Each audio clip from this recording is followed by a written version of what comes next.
Mbote Nabino Baimboka Boza Ebele na mokolo alelo pour assister na grande messe politique en Lingala, le peuple d'abord, temple de la démocratie, parlement populaire, émission Yababola Boza Ebele na tongo alelo bamabota surtout na capitale ya Kinshasa.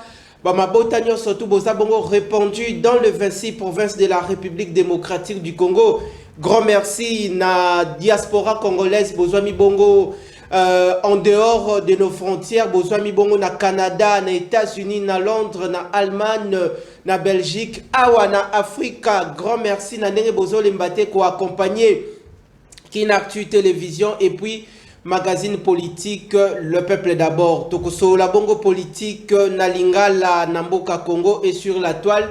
Pona toe babongo mboka Congo e uti wapi to komi na étape nini nangonga oyo to komi lengele to kende bongo wapi musala nini ba autorité ya mboka oyo bino population babola boponaka na ba élection en 2018 basali na 5 ans oyo na mandat oyo bino population les souverains primaires bopesa ki bango. Quel bilan pour les élus provinciaux, quel bilan pour le député national, quel bilan pour le chef de l'État, Félix Antoine Tshisekedi Tshilombo. Baimboka, bozala bongo branché, lelo milinge kobima bongo na télévision Baimboka. Soki bomoni milinge kobima bobanga te, zalinde ba vérité, sengeli bongo tolo ba vérité, parce que na kati na mboka Congo tozali bongo na état de droit. Tata mokonzi ekolo Félix Antoine Tshisekedi Tshilombo azako prôné ba congolais nyonso tout ba intérioriser o ezali bongo le sens ya état de droit. Tozali bongo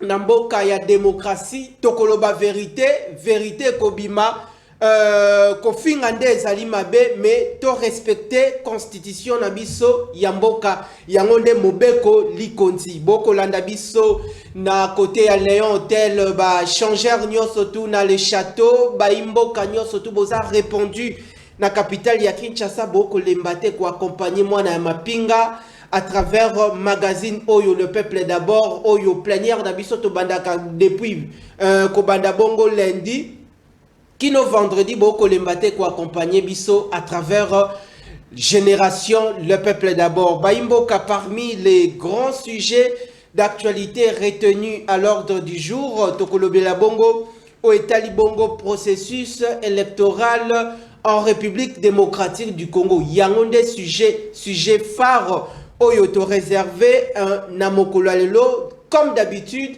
Numéro ya téléphone o ezali bongo na télévision ndeko elenge mama papa esiko kotala biso na libota na yo en famille na terrasse na boutique d'habillement na bureau de service sikawe komi ngonga yako solola bongo mboka Congo to réfléchir ensemble après 10 ans après 15 ans après 30 ans Congo ya sikeko kikozala lolenge boni parce que toyebi bien que les hommes passent les institutions restent.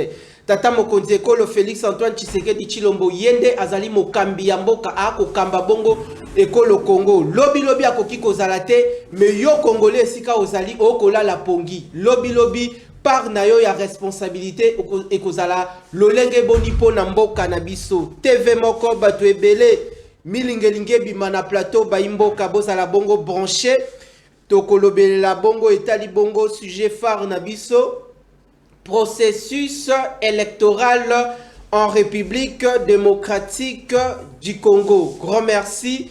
Yako renouvelé biso marque d'attention sympathique Nabino. Sikawa na kolongwa na casquette na ngai ndeko Richard Nawesh na kokota bongo na état d'esprit émission pona bongo la sikoyo poso na ngai na lata bongo ezali bongo sokoto na ngai nakoma bongo mwana mapinga pona nalobelela bongo mboka Congo. Awa nazali journaliste ya Union Sacrée, awa nazali journaliste ya Lamukate, awa nazali journaliste ya FCCT, nazali de molobeli population. Nous défendons les valeurs républicaines. Grand merci. Tobandi. Tokolobela bongo etali bongo la déclaration incendiaire. Ah TV Pelimoto. Ezali lokolo oko tumbabike dite TV Pelimoto baimboka bozala bongo branché na koyebisa bino na kola kabino ndeko abela kabongo o azali bongo cardiaque o abela kabongo estomac esengeli bolongolela biso liboso etando s'il vous plaît esengeli bolongolela biso liboso etando ngonga yango ebandi tozali na émission à vérité tokolobela bongo boutaki bongo kolanda très récemment mwana mboka Corneille Nangaa oyo nako rappeler akamba bongo présidence ya institution d'appui à la démocratie Otobengi bongo CENI, la commission électorale nationale indépendante. Yemuta organisaki l'élection na 2018. Kasi après ba élection tomonie a commis kolobaka. Et sengeli to se poser ba question. Ba motivation nini oye azui pona à chaque moment ça la kaba sortie médiatique incendiaire. Pourquoi kala ndeko Nangaa lobaka te? Kasi akomi kosala ba sortie médiatique pona ya lobaka. Likabo ezalaki na kuku si réellement si ezalaki na kuku, mais pourquoi akomi kobimisa yango? Akobimisa yango pona atonga mboka to apanza bongo mboka, adiviser mboka. Est-ce que ba Congolais na ngonga oyo esika boko tala biso botala likambu ya insécurité dans la partie orientale de la République? Est-ce que sengeli na yo Congolais o diviser mboka to te na ngonga oyo et sengeli to reconstruire mboka, to construire mboka na biso Congo, to s'inscrire biso nyonso tout na élan ya solidarité? C'est pour cette raison que le chef de l'État Félix Antoine Tshisekedi Tshilombo avait lancé l'appel à la mobilisation générale. Yangwana bomoni le jeune volontaire oyo babilenge ba répondre na appel wana kokende bongo kokota bongo na armée pour na ba défendre intérêt ya mboka. Ba imboka tokolobela lisusu gestion ya ville ya Kinshasa. Boyebi bongo le torchon brûle entre ndeko Gentinimba Kangobila lelo na kola kabino bakozala bongo epai ya VPM en charge de l'intérieur mwana mboka Peter Kazadi. Équipe ya ndeko ya hôtel de ville na équipe ya APK. APK ezali bongo président na yango ezali bongo ndeko Godin Poi. Mais toko tabongo tozonga bongo na sujet na biso o etali bongo processus électoral en République démocratique du Congo. Pourquoi ndeko Corneille Nangaa azako lembaka te ko salaka ba sortie médiatique incendiaire? Ba motivation nini yazui? Nani yango azali sima na ye? Nani yango akotinda ye? Pourquoi ba vérité yango akobimisa yango na ngonga oyo? Ba imboka esengeli bongo tomitu na bongo ba question dans le même registre ba congolais donc la cabino et si kanyo surtout bozali bo kolanda le peuple d'abord par rapport ya ba sujet oyo toko traiter les lobo e ba été to bengisi quand il y a opposition to bengisi na quand il y a pouvoir o ba bengi bongo union sacrée. Donc on réfléchir na bango ensemble na plateau na biso ya mokolo lelo à travers magazine Nabino le peuple d'abord. Baimboka, vous êtes de partout, excellentes conditions télévisuelles sur nos antennes, vous nous suivez ici à Kinshasa dans le 26 province de la République démocratique du Congo. Bonne arrivée à vous. Toyambi Libino nangonga o tokofungola bongo plénière na madame élue du peuple, madame Brigitte Mateta, oh, n'a qu'à rappeler, Azali Bongo cadre au sein de la formation politique ACU, où elle a qu'ici Bongo Action pour un Congo uni. Topesi Bongo, grand merci, na moi Namboka maître Eli Beni Kamalenga, président ya Lingomba politique, Bazali Bongo Nakati ya Union Sacrée. Madame, encore une fois, boye malam na plénière na biswa mokolalilo. Merci beaucoup, messieurs les journalistes. Bonjour. Boni, état de santé na yomoko, kolongwandako na kokoma awa, ambiance na Kinshasa, est-ce que bakinois lelo, bakongolais lelo yo, bazali na espoir, s'aligner derrière la vision du chef de l'État que ce Congo un jour va changer? Merci beaucoup, messieurs les journalistes. Boye nanga ezali malamu, ambiance pendeza kitoko. malgré l'embouteillage, mais nazawana.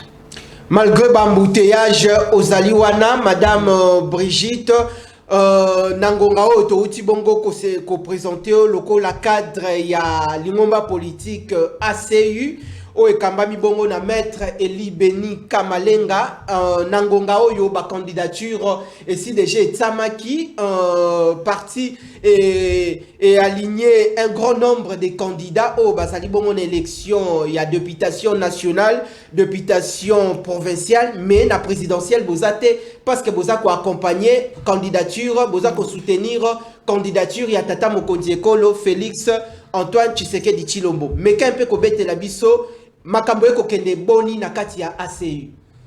Merci beaucoup papa journaliste. ACI ezali action oyo ezoko prôner justice démocratie na développement. Vraiment tozali ko tambola malamu. Tozoke ni malamu ndenge uti koloba biso déjà président Beni Eli aza bien organisé aligné qui déjà ba candidat na ye députation nationale, députation provinciale na communale. Makambo eza kitoko.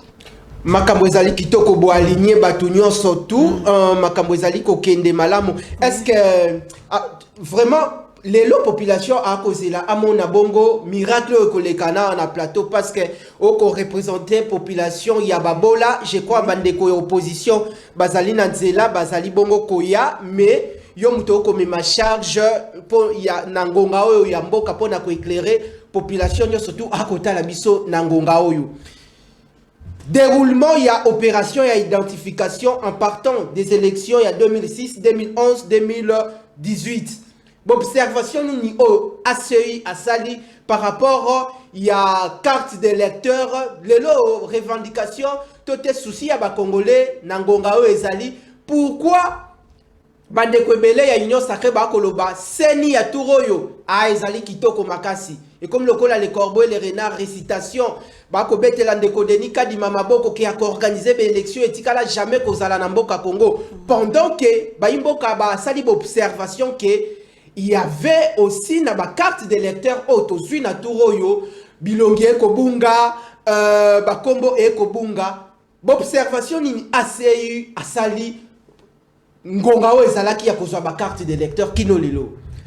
Merci papa journaliste na landi yo vraiment na bokebi pona likambo etali carte d'électeur oui population mingi mitungisaki balobi ba carte esali netu ko bilongi ko bunga mwa muke na ma koma mi esali netu ko bunga meseni apesa kimbela alobi bayike nyonso baleka pene pene ya senyo eza pembeni ya commune na bango po ete ba récupérer ba carte ya sika na nzela ya ACI amilengilaki apesa kimbela wana vraiment bato saki population congolaise pe etosaki mingi na yebi na ndenge ya kosala ba recensement na ndenge tozoleka na ba mobilisation pona koyeba boni batu bazali na souci ya kozwa carte wana ya sika po ete topesa majorité na chef de l'état vraiment ba réponse ezalaki très ok donc ndenge nazabo en tant que moi na mboka nazana elikia batu penza ba milengeli batu penza ba milengeli ozali na elikia batu penza ba milengeli mais pourquoi likambo yango ba imboka ba constater yango kaka na seni ya ndeko Denis Kadima et non makambo yo to constater yango ngai nazwa carte d'électeur na 2006 na école Anuarite na haut commandement na Sosimat na tikala ni komona makambo oyo elongi na ngai ebunga na kati ya carte tote mboka na ngai Lualaba et pas inde kofifi masuka azali ako nika province ya Lualaba na linyuka na tikala ni komona makambo wana mais pourquoi na seni oyo ya ndeko Kadima et puis ba imboka ya union sacrée soko tunie makambo oyo ba ko soutenir pendant que batu mususu ba ko considérer yango lokola ba faiblesse. Merci beaucoup papa journaliste nakanisi ozali mwana mboka uto to banda mboka oyo ozalaki nanu elenge nakanisi yo moko yebi ndenge totamboli na mboka oyo ba diabolisation ndenge na ndenge olobi bien banda to wuti 2006 ainsi de suite to komi lelo oyo likambo oyo na série ya président na biso Kadima na moment otozali papa président papa journaliste ce qui totali be oyebi ke diabolisation ekoti makasi parce que tozana opposant oyo bazotelemela ba élection yo moko monaki kutu na enrôlement batelemeli yango mais balongi te lokola mwana mboka Félix Antoine Tshisekedi son excellence lokola zamakasi na diplomatie et lelo yo tokomi na moment oyo tozali etikali na biso un mois poto ke na mapona yo moko zomona ba désordre ya bato yo balingite mboka ye avancé yango mona ki mwa ba nyungu wana mais lokola biso le vrai bana mboka de père et de mère to yebi mboka oyo ndenge ezali to telemela ki yango to combattre biloko wana ko yoka yango lisusu te ezate mwana mboka basi bazui ba carte na bango ya bien mingi be ba conserva ki yango kitoko neti nga nazoloba na yo boye soki na lakisio carte na nga okondima te okomituna mais o ezanini mais diabolisation wana si to telemeli yango makamwane zate bakolonga te diabolisation wana déjà to telemeli yango na tikali bongo na moi 4 minutes na solola nanu par rapport ya ba question mususu o babengaka bongo comme ba biscuit avant sikoyo to pelisa sikoyo wa moto na plateau po na tokota na vif ya sujet na biso yo tolengelaki madame Brigitte Ozali bongo cadre na kati ya ACI, ozape candidate, je crois, candidate. Oui, je suis candidate. Wanawapi? Députation nationale na Tchangu. Députation nationale na Tchangu. Oui. Est-ce que okobima na Tchangu par rapport ya ba grand golo bazali na Tchangu? Maman Brigitte azali vraie combattante ya kati ya mboka oyo. Oyo azobunda. Azana détermination pour Congo oyo échanger lobby histoire éthique la nanzela ya Maman Brigitte na parti na bango ACI na lobby na yo papa journaliste na kobima mukolo wana benganga na kobima mukolo wana Maman Brigitte akobima ezali bongo malamu. Alors Maman Brigitte, oui, na ba élection en 2018 ba imboka ba ponaki ba élu na kati pe ya Tchangu il y a des députés nationaux au babima wana. Oui, kotala na mandat na bango par rapport ya ba réalisation na bango na ba initiative parlementaire na bango na kati ya parlement. Oui. Bilembo nini déjà oyoyo komona na Tchangu ke population ya Tchangu aponaki bayimbo kawana population ya Kinshasa aponaki bayimbo kawana me tala lokumu bapesi mboka na volonté wana ya souverain primaire. Est-ce que bilembo ya ba député ya Tchangu ezali? Parce que yon a nos comités aux alinde kobunda pour nous remplacer ba o bazawana. Papa journaliste, ozo lukelanga polémique tonini. Et ça kapona ko éclairer population. Merci beaucoup papa journaliste limbisanga mwa muke. Pour être population allait éclairer et sengeli tozonga mwa sima. Na kanisi yo moko monaki ozali témoin oculaire na kati ya mboka oyo. Ndenge ba makambo ezo salema soki totali ba élection wit koleka ba mandat eleki ya bato ba ucho travailler soit disant ba député bilembo penza na Tchangu ezate bilembo penza ezate na ndenge nini parce que to moni ba député oyo balekaki bazalaki kaka pona ko flatter population pona mabomu na bango bakoya na tricot na mwa eteni ya poisson sakombi ya loso. L'air yia ko yiba ba voix ba pesi ba voix isili na sima pesi mokongo tozo yoka yango ndenge tozo kende ko telemisaka ba base na biso bazolo ba mama ko kosa biso te ba o ba lekaki na kati yote yo po on s'inscrire déjà na kati ya nzela wana. Non, jamais Maman Brigitte akoki ko s'inscrire na biloko wana ya mabete. Maman Brigitte alingi mbongo wana ya solo na kati ya mboka oyo pona changement ya peuple congolais. Ndeko journaliste. Mwana ya mapinga. N'explique yo mwa muke. Mwana ya mapinga. Oyo ngana sala ki bilan ya bato na biso ba uti travailler. Okay. Ozo zo $21,000. Mais yo po sunga peuple congolais. Mais ça n'a volonté. Et sa volonté. Mais le ko la bango volonté wana ezala kite ba weleli mabumu na bango. Mais Maman Brigitte a lobby. Yambalo ye le ko la yanga na tie députation na kanda. Avec révolution pourquoi? Nathalie chaque fois bazoko manipuler peuple congolais et puis ngana mitali na lolengo lelo nzamba bakoko akomisinga ngabi jamais na kotika peuple congolais souffrir te yambalo ngana tie. Alors ndenge ngana tie nazo pesa espoir na peuple congolais tout entier malgré naza ya Tchang mais nazali ya Congo mobimba nazo pesa espoir. Maman Brigitte azo pesa espoir na nous te komi na campagne électorale te. Grand merci na bandeko ya Sesak Moimboka commandant du peuple mwana mboka Christian Bosembe mbote na yo yaya na ngai de loin de près yaya na ngai Serge Kabongo na pesi yo bongo mbote. Je crois to benga na kala na ko benga toujours leki ya ko benga tala ndenge leki na yo a ko valoriser yo to ko valoriser bongo mboka parce que tika ba empreinte ya kitoko to ko pusana. Alors madame Brigitte oui. Lelo oyo par rapport à la réalisation du chef de l'État, ce qui est commis dans le mois de décembre, avant de kende na vote, tant que la réalisation, moko ya munene o ba Congolais, ba kokiko se souvenir du chef de l'État. Na kokota na sujet d'ici là, mais o ezali dernière question. Merci beaucoup. Na kati ya ba réalisation ya chef de l'État, ce qui est talibongo banda bandi pouvoir ya liboso azalaki na souci ya gratuité de l'enseignement bana batango fele de première année jusqu'au 8e yami balé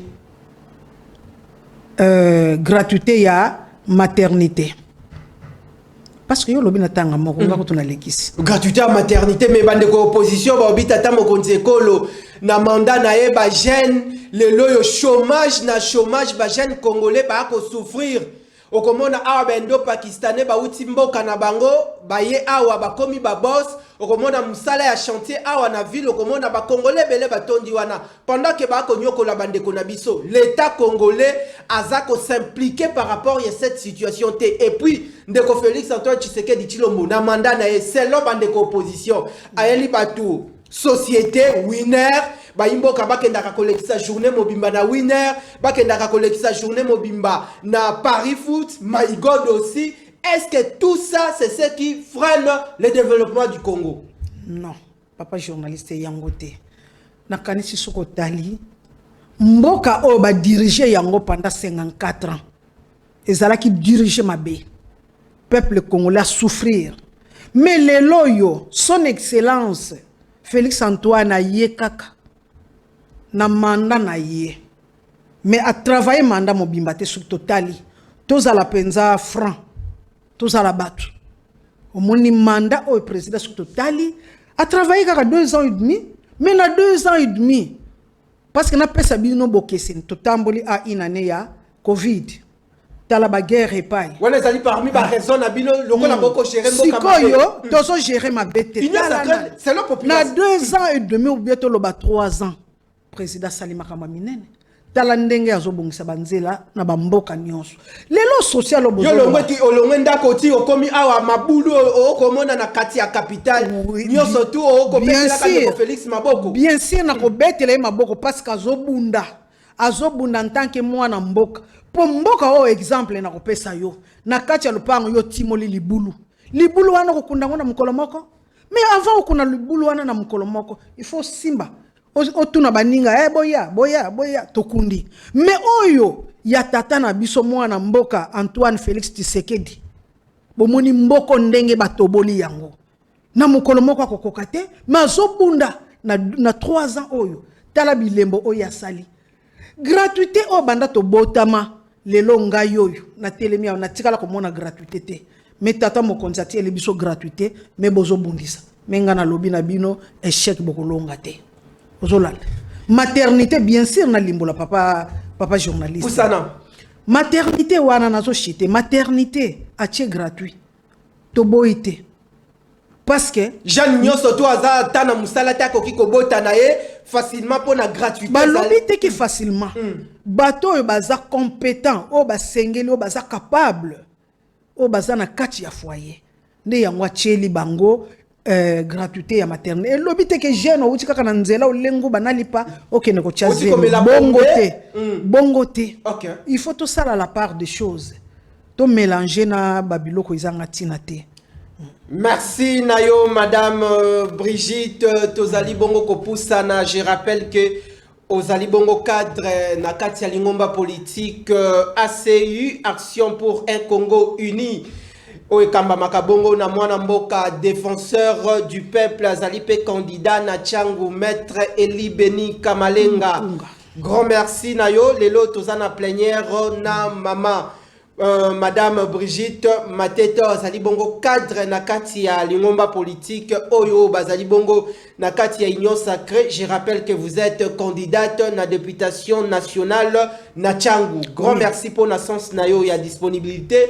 Baimboka tozali bongo kopusana na plénière sikawa soki esengeli otinda mwana akende kolukela yo masanga ya bololo tindaka deja ngonga oyo soki pe omelaka masanga ya bololo te esengeli otinda ndeko azali liboso na yo to pembeni na yo asombela yo masanga ya sukali tinda ye soki pe omelaka ntsamba tinda ya lukelo ntsamba soki pe na ngongo esengeli olia makasu lia makasu parce que milingelinge bima milingelinge bima baimboka tokoti déjà nangonga yango toko simba sikawa essentiellement processus électoral en RDC baimboka est-ce que élection ezali na décembre to élection ezali te to zui ba carte d'électeur est-ce que ndeko Denis Kadima oko se prononcer na tangu ya suka ke report y élection Toto ko se prononcer te ozali toujours ko tenir toujours na elaka osali bongo ba congolais ke maponomi ezali. Tolanda qui est récemment moi na mboka Corneille Nanga na sortie médiatique incendiaire o utaki ko sala très récemment mboka Congo makambu toko monaka na Kinshasa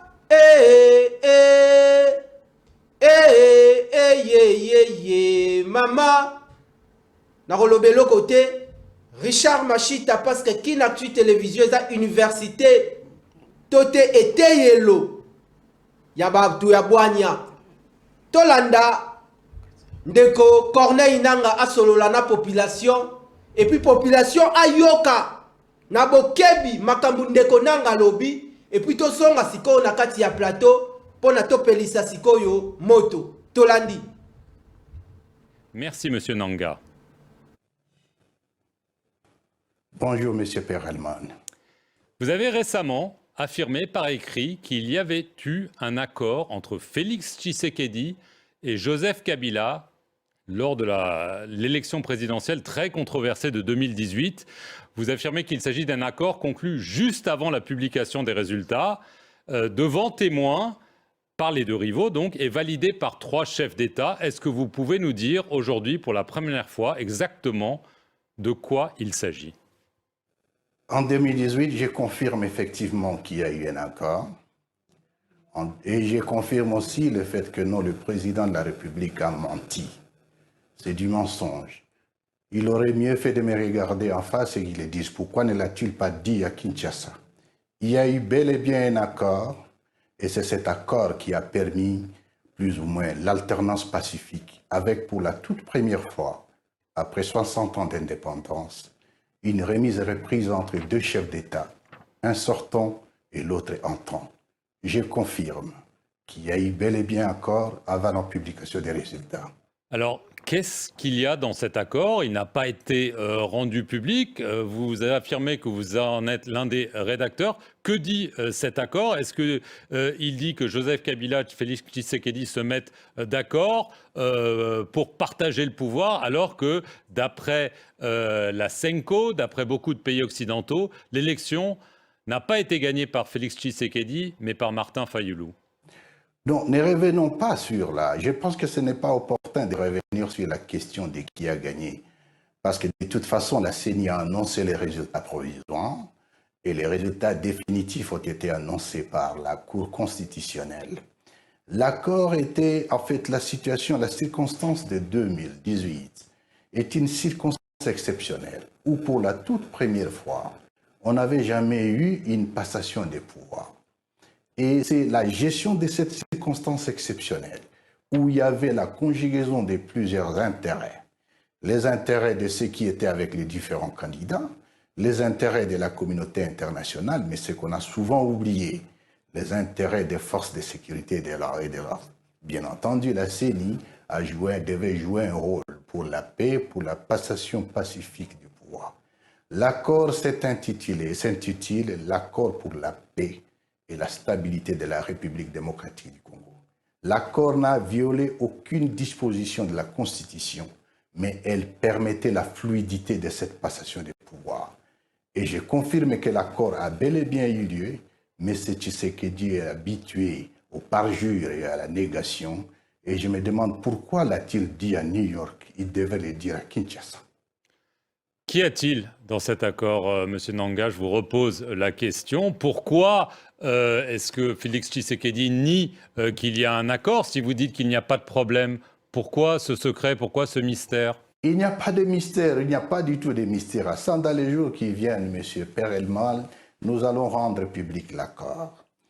Et l'accord a pour objet le partage des pouvoirs. Parce qu'on était dans une situation exceptionnelle où la majorité a été bien et bien gagnée par le FCC, alors que celui qui est passé président de la République était de l'autre bord. Et cet accord a été fait devant témoins, y compris 3 chefs d'État africains. Est-ce que vous pouvez le confirmer? Je confirme que l'accord a été signé devant témoins militaires, témoins politiques, et qu'après, l'accord a été validé et certifié par 3 chefs d'État africains. Est-ce que vous pouvez les citer? Bien entendu, le président sud-africain, c'était l'ancien président kényan et le président égyptien. Vous avez quand même dit dans une interview à Radio Okapi fin août, parce que vous dites que les résultats ne sont pas controversés, vous ne voulez pas revenir dessus, vous avez dit quand même qu'il y a eu des secrets de délibération des véritables résultats. Est-ce que vous maintenez aujourd'hui que ce n'est pas Martin Fayulu qui a gagné cette élection, Monsieur Nanga, parce que lui le maintient jusqu'à aujourd'hui? Je n'ai jamais dit ça au Capi, encore qu'il est hors de question pour moi de donner ici les secrets de délibération des votes. Là, cette question a été réglée par la loi, dans la mesure où la CENI a proclamé les résultats provisoires qui ont été confirmés par la Cour constitutionnelle. Le problème avec Marc, le problème dans cette histoire, laissez-moi le dire aujourd'hui, c'est qu'il y a eu beaucoup d'intervenants, comme je les ai cités au départ. Vous aviez la CENI, la Cour constitutionnelle. Vous aviez, bien entendu, l'ancien chef de l'État et les nouveaux chefs de l'État qui est en fonction. Vous avez les services de sécurité et la communauté internationale. C'était autant d'intérêts autour de la question. Alors, ce qui est souvent énervant est que ça soit la CENI seule, et donc le président de la CENI, l'ancien président de la CENI seul que je suis, et que je sois en train de payer la facture. Disons, mon adjoint ainsi que mon conseiller technique avons été sanctionnés par les Américains à cause de ça. Et aujourd'hui, on ne peut pas nier qu'il y a eu un accord. Et c'est ce qui est très énervant parce que ceux qui sont bénéficiaires, de ce qui est le premier bénéficiaire de cet accord, il devrait être sincère et être dans l'humilité de ne pas mentir. Il a menti. Mais ce que je ne comprends pas, Monsieur Nanga, c'est en quoi cet accord devait-il être secret? Si c'est juste un accord de partage de pouvoir, en quoi est-ce que ce serait un problème de le rendre public et pourquoi tant d'enjeux autour de ça? Monsieur Perelman, ce n'est pas à moi de vous apprendre que dans la vie des sociétés, les sociétés vivent des accords. Cet accord n'est pas un accord secret. Cet accord est un accord public. Il sera rendu public dans les jours qui viennent. Mais comme vous le dites vous-même, on est en 2023. Pourquoi est-ce qu'il n'a pas été rendu public au moment où il a été signé, début 2019? Quel était le problème? Il devrait être rendu public aujourd'hui parce que le premier bénéficiaire en nie l'existence, ce qui est un mensonge. C'est ça plutôt le problème. Ces soutiens affirment que vous agissez ainsi aujourd'hui parce que déjà, vous avez pris votre envol politique, si je peux dire, et d'autres affirment qu'il y a une dispute minière, que vous avez essayé d'obtenir des faveurs du pouvoir et qu'il n'y a pas répondu favorablement, et que c'est pour ça que vous vous vengez. Quelle est votre réponse à ces accusations contre vous? Les questions privées ne me concernent pas lorsque je prends mes positions politiques. Il est un fait que je suis en contradiction politique avec le régime de Tshisekedi. Et entre-temps, insérer la question minière ou les questions privées, ça n'a pas d'importance. Mais ce qui est sûr, une mine m'a été expropriée par M. Tshisekedi et la mine est aujourd'hui exploitée par sa famille biologique. Là n'est pas le problème. Ce qui nous concerne, c'est le Congo aujourd'hui. Où va le Congo? Le Congo est dans une situation qui est telle que nous risquons de le perdre parce que nous avons à la tête de l'État un pyromane, je dirais un président qui ne sait pas ce qu'il doit faire. Depuis son avènement au pouvoir, il n'a fait que violer la Constitution. Il a hérité d'un pays entier et aujourd'hui le pays est divisé. Les des territoires entiers sont amputés de certaines entités. Et est-ce que ça doit continuer de cette façon? Je ne pense pas. Le tâtonnement avec lequel il gère la situation sécuritaire du pays nous montre qu'aujourd'hui, M. Tshisekedi, c'est plutôt un agent de la balkanisation du Congo. Et nous ne devons pas le laisser faire, nous devons le stopper. C'est cela notre combat. Vous dites que vous êtes menacé. Sur quelle base affirmez-vous cela, M. Nanga? La menace de mon intégrité physique est réelle. Je suis en exil forcé parce que M. Tshisekedi voulait me tuer. Au fait, la chanson a toujours été la même. Nanga en connaît un peu trop. Il en sait un peu trop. Et c'est ça le problème. On m'a retiré la garde alors que j'en ai droit. Évidemment, c'est sa politique de vouloir humilier tout le monde qui plus ou moins a participé à ce qu'il soit là aujourd'hui. C'est la même chose aujourd'hui. La tendance, la propension à chercher à humilier l'ancien chef de l'État, ça va dans cette logique. Moi, on m'a retiré la garde. J'ai eu des menaces en permanence. Je me suis éclipsé de Kinshasa. Et c'est ce qui justifie qu'aujourd'hui, je suis en errance ou en exil. Mais entre-temps, cela ne va pas arrêter le combat que j'ai pris. Dernière question, Monsieur Nanga. Évidemment, on a beaucoup parlé de la dernière élection présidentielle. Il y en a une qui se profile normalement fin décembre. Est-ce que vous pensez qu'elle sera libre et transparente? Elle ne sera, de toute façon, il n'y aura pas d'élection en décembre. Deuxièmement, les conditions sécuritaires du pays, je me pose la question de savoir qu'est-ce que nous cherchons. Nous sommes en train de nous bousculer à Kinshasa pour élection. Entre-temps, nous n'avons plus Rutshuru. Entre-temps, nous n'avons plus Masisi. Là n'est pas le problème. Le pire, c'est que M. Tshisekedi aujourd'hui est un acteur de division des citoyens. La situation au Kivu aujourd'hui, la situation à l'Est en général, c'est entre autres par le fait qu'on a divisé le peuple. Et aujourd'hui, même tout ce qui est en termes techniques ne permettra pas les élections en 2023. Pour conclure, c'est dire, aller aux élections le 20 décembre 2023, ce serait comparable à un téméraire commandant qui se décide de poser l'aéronef sur une piste parsemée de gros bétail. C'est très dangereux, nous ne l'accepterons pas. Corneille Nanga, merci beaucoup d'avoir répondu aux questions de France. Merci, grand merci à vous, mesdames et messieurs. Bokolanda biso na États-Unis, na Londres, en dehors de la République démocratique du Congo, to kotisikawa na ba province na biso, na Grand Katanga, Grand Kasaï, Grand Oriental, Congo central, Grand Bandundu, partout dans le recoin de la République démocratique du Congo. Merci Nandenge Bolingi biso mingi na Kinshasa awa boko tala biso na ba base nyonso tout ezali likambu ya Congo esengeli kolobelela bongo Congo. Alors touti bongo kolanda ndeko Corneille Nanga baimboka. Bouti kolanda e bongo na bokebi population boko tala biso. Na mo ba message eko kota kili boko benga téléphone eko vibrer ngai. Moena ya bezalité awa élu du peuple tozana na plateau de opposition a été mais élu du peuple tozana na plateau azali bongo pona ko éclairer bino par rapport ya lecture o ya sali ba analyse na par rapport ya déclaration incendiaire ya ndeko Corneille Nanga sikawa tokotika élu du peuple a brossé d'une manière générale o ya comprendre après na banda ko simba point par point pour éclairer bino opinion publique. Madame Brigitte Mateta, population Mboka Congo a kolanda yo. Makambo koki koloba e koki komatisa Congo, tote koki kokitisa bongo Congo. Awa, ozali bongo na responsabilité ya Mboka. Pour kolongola batu ba zone, kozala na ba zone d'ombre o bazali na yango. Touti bongo kolanda mutu a organisa l'élection na 2018 de Corneille Nanga. Nini yo comprendre d'une manière générale na touti kolanda. Merci beaucoup, papa journaliste. Nakotuna nga motuna oyo na ndenge tolandi ndeko nanga oyo wa organizaki élection en 2018.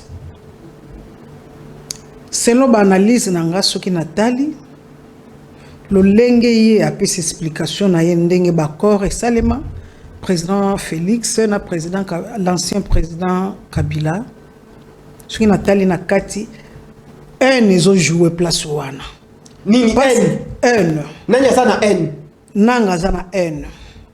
Parce que tellement que bato lokola bananga balingaki bazala éternel na poste wana pour être peuple congolais abanda konyo comme du jour au jour lelo oyo bazui président oyo azoko prôner démocratie état de droit nde place bazomone la inquiétude na bango parce que bayebi mingi mabe na bango oyo bango basala na peuple congolais et ko bima pe ko kimisa bango mboka likambo oyo e frappenga makasi oyo ndeko nanga azoko kumisa ya corps on dirait lokola président Félix neti asali likambo moko boye donc moi ko tuna expliquer zate président Félix asalaki accord na mututé na koloba yango bien peuple congolais bolanda yango est-ce que makambo ko lobeza ya solo makambo na solo dire ndeko nanga makambo nazo ata zawana ngana yeto ko s'affronter bon soki abimiselo mikanda soki abimiselo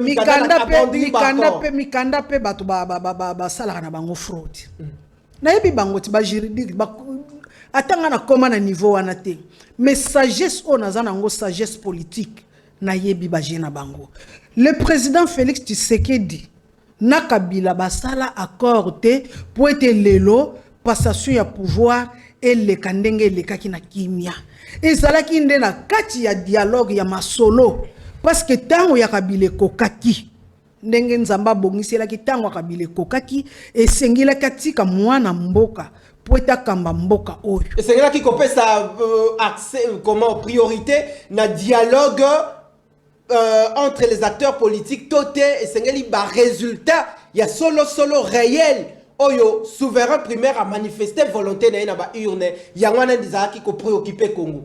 S'il vous plaît papa journaliste. OK. Ko bungisa ngate. Pusana natikeli yo. Bakor wana ezalaki bakor politique. Selon ba analyse nanga na ndenge ezali ayeba ko sécuriser ye l'air ya ko koma na pouvoir a sécuriser ye pour être abane ko banga ba ya ko kanga ye na communauté internationale non voilà ça selon réflexion na yo selon ba réflexion ya ngai femme politique o ezali vrai ndeko nanga nde ene zo sala ye ene sali ye makasi parce qu'a commis en dehors a commis hors ya makamwa mboka parce que ba diriger mboko yo na ndenge ya dictature na ndenge sengela kité ba tricherie eleka ki makasi na kati ya ba urne ndeko nanga yebi na ye ayebi vérité atika kokende de gauche à droite au président a respecté ki ninité lokola yebi vérité est-ce que vérité ça oye azoloba mikolo yote toute vérité ça mususu nakoloba boye papa journaliste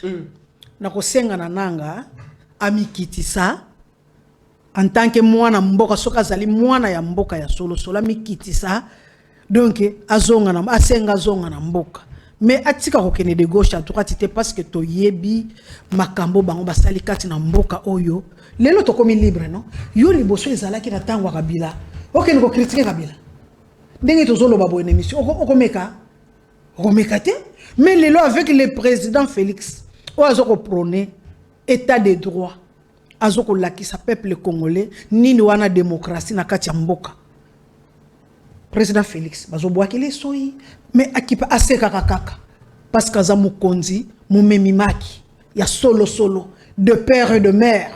De père et de mère, à trahir peuple naïd. De père et de mère bandeko boko tala biso na koyamba bongo téléphone te na koyamba bongo téléphone lobby vendredi et kozala bongo débat lobby vendredi to kozongela lisusu image oyo lobby vendredi mais to ko réfléchir ensemble to yo kaba analyse yandeko madame Brigitte Mateta. Madame Brigitte, journaliste a posé ndeko nanga si réellement il y a eu les accords andimi parce que yende mutu akamba kibongo institution d'appui à la démocratie au babengi bongo seni touti kolandaye alobi kombo ya accord yango ezali accord pour la paix et la stabilité de la République démocratique du Congo. Alobi ba o bazala kibongo témoin ce sont les acteurs politiques et les autorités militaires. Oui. Et puis, bangonde butu bazala ki ba témoin, mais zala ki bongo validé par 3 chefs d'État africains au bazali bongo vivants, parmi lesquels Atangi, chef d'État moko, Atangi Kombote mais alobi, et zala ki na président moko ya Égypte. Président Moko il y a Afrique du Sud, président Moko il y a Kenya. Au regard il y a ndenge na uti bongo koloba selon le contenu. Osali na moins éclairage moko koki ko apporter par rapport il y avait indication. Merci beaucoup papa. Et ça n'a pas question mususu. Na ko répondre politiquement parce que je ne suis pas mandaté ici pour répondre à ces questions-là. Comprenez. Na ba question on nga na répondre te. On répondre te au qui mi charge. Na ezana niveau ya bango bato likolo. Na qui mi charge te. Au qui mi charge. Bino de nyo sacré ndako kamamboka. Oui bien sûr na zana ba continue kati nyo sacré o ba koki ko éclaircir biloko wana. Menga eloko na yebi biloko wana ba corps ngana ba corps ko eza vraiment zala ki pona ko sécuriser ye kabila na mboka impointre parce que azobanga tamso ba ko kangaye. Ce qui, par exemple, tout ça, ba analyse na biso, na ba investigation, tout ça, parce que ba Congolais ba vota ki bongo na 2018, mais s'il y avait la publication des résultats, ils allaient ki bongo na 2019 si je m'abuse pas, 2019 si je m'abuse pas, mais na année wana, ce qui total na kati Égypte, toko réfléchir kaka, ce qui parmi les présidents ya bamboka les ali président nini les ali ba affirmation vraiment mais toko réfléchir kaka o azala ki bongo président de la République na Égypte ezala ki bongo mwana mboka Abdel Fattah al-Sisi na Égypte Abdel Fattah al-Sisi to éviter ce qui est allié parce que ndeko nanga tangi kombo ya Égypte awa ce qui toke na Afrique du Sud o azala ki bongo président de la République na ngonga wana ezala ki bongo Cyril Ramaphosa. Toyebite si réellement si ezali bongo ndeko Cyril Ramaphosa azala ki témoin. Ce qui azali parmi bato yo ba valida ki accord wana. Ce qui toke bongo na Kenya, tokomona bongo o azala ki bongo président en exercice ezali bongo mwana mboka Uhuru Kenyatta. Toyebite si réellement si yende mutu azalaki parmi bato yo ba validaki accord wana. Alors mwana mboka élu du peuple au kolobele la population awa parce que au ko représenter aussi l'union sacrée bien qu'ozali na kati ya formation politique ACI. Ndeko nanga lobi akobimisa bongo accord wana. Ndeko nanga bimisa bakor wana avant la tenue des élections. Est-ce que nangonga oyo ba Congolais ba kotala biso ba kozala lisusu na confiance wana ya seni ya ndeko Kadima parce que on dirait ba vérité ko bimaka après la publication des élections. Qu'est-ce qui cloche derrière cette affaire? Qui est derrière cette affaire? Nani azali bongo ko appuyer bongo ndeko nanga mutuni nyango batami simanae. Merci beaucoup papa. Nakanisi yo mokozo yeba ozo sala ba analyse ozo ko pesa pe réponse. Omoni yé alobi a publié secret wana ya bakor. Ezala liboso ezala après. Menga na koloba ako publier te ironie ndezo sala ye. Hypocrisie ndezo sala ye.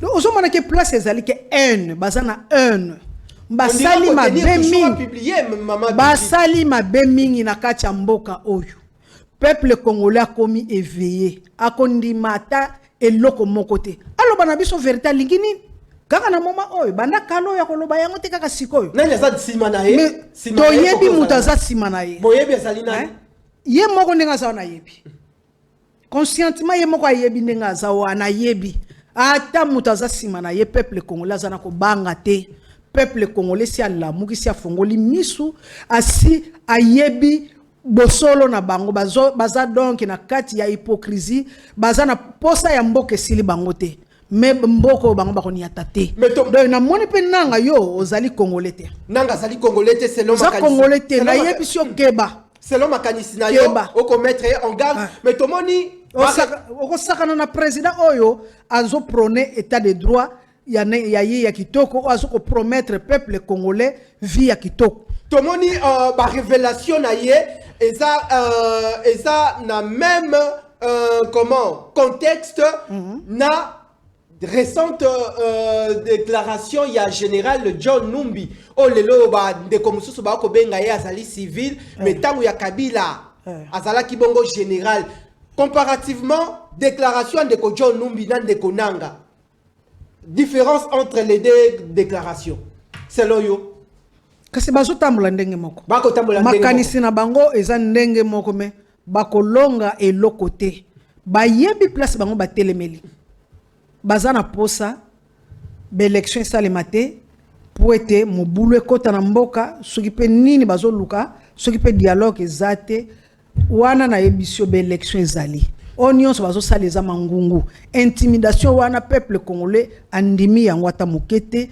baélection ezali tozokende na maponami le 20 décembre vouloir ou pas biso tozokende ata bato mibale tokokende na maponami ata bato mibale tokokende na maponomi est-ce que démarche de Corneille Nanga à s'inscrire nango est-ce que parce que toko réfléchir est-ce que quelque part eza pon de Félix Antoine Tshisekedi Tshilombo koki ko violer comment quelques dispositions ya ba article mususu eza na kati ya accord wana est-ce que koki ko za la bongo papa journaliste au mona ka président Félix Antoine Ndenge wana za mwana ya bakoko ti mwana bakoko batika akoki ko violer constitution te azokende na bango malembe tout droit tina bit est-ce que ba déclaration de ko bangisa union sacrée il y a ba déclaration de Konumbi elengi si union sacrée na ba déclaration nanga ezo bangisa mutu te biso to ko bange loko te nyonso bakoloba ba déclaration oh nini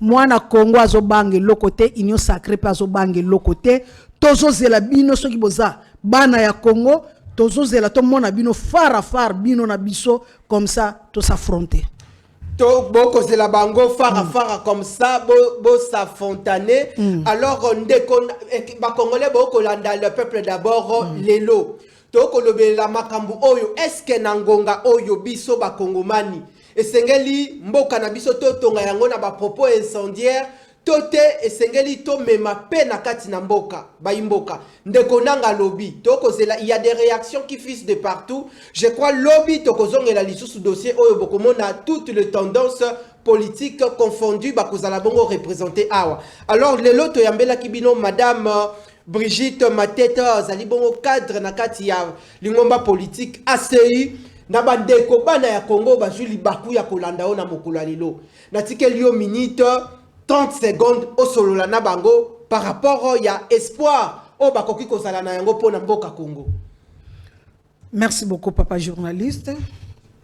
Bana Congo na pesi bino mbote belé, bana RDC, bana Simo Kimbangu, bana Kimpavita, bana Bakoko. Boyebi très bien, Congo ezali pays d'avenir et terre d'espoir. Yango wana botika la simate. Ndenge bopesi confiance na président na biso, candidat na biso unique, le président Félix Antoine Tshisekedi. Kaka yewana mutu akosa bino te. Bolanda de gauche à droite te, badongolo misu wana, basala musika na biso. Biso président na biso ezali, le président Félix Antoine, béton. Yende wana. Merci le président Félix Antoine Tshisekedi Tshilombo béton, grand merci. Bozala qui est belé nangonga oyo pona kolanda magazine politique en lingala, dites merci de là où vous êtes. Au géniteur André Mabouicha, Loumanisha, la force qui écrase bientôt là au pays. Déjà, grand merci, bonne arrivée, bon atterrissage à Kinshasa. Déjà, lobby, tokosi lisa plénière nabiso ya semaine avec dossier Oyo. Bon, comme on a 3 tendances politiques représentées. Grand merci Nayo, Madame Brigitte Mateta. Je rappelle que aux Alibongo, cadre na lingomba politique ACI. Topesi mbote na ba candidat nyoso et puis na maître Eni Beli Kamalenga. Je rappelle qu'une fois de plus, vous êtes candidat na députation nationale na Tchangu. Oui, oui. Na Tchangu, grand merci. Je crois que Tokozala nayo aussi très prochainement. Je crois mokolo ya jeudi prochain na plénière na biso bokozala na ba mama pour na ko so la bongo représentation toté la représentativité ya ba femme na processus électoral en RDC. Merci Baimbo Kabozala qui est belé. Ngaimwana Mapinga Nazalaki na plaisir makasi ya conduire séance plénière ya mokolo lelo bo retrouver la rediffusion et émission lelo na butu na 23h et puis abonnez-vous massivement parce que nous étions en direct sur YouTube. Bo s'abonner massivement à Kinactu Télévision. Tokutani bongo na mbala sima pour un nouveau numéro ya magazine Nabiso le peuple d'abord lobby vendredi na 10h30 matondo nabino.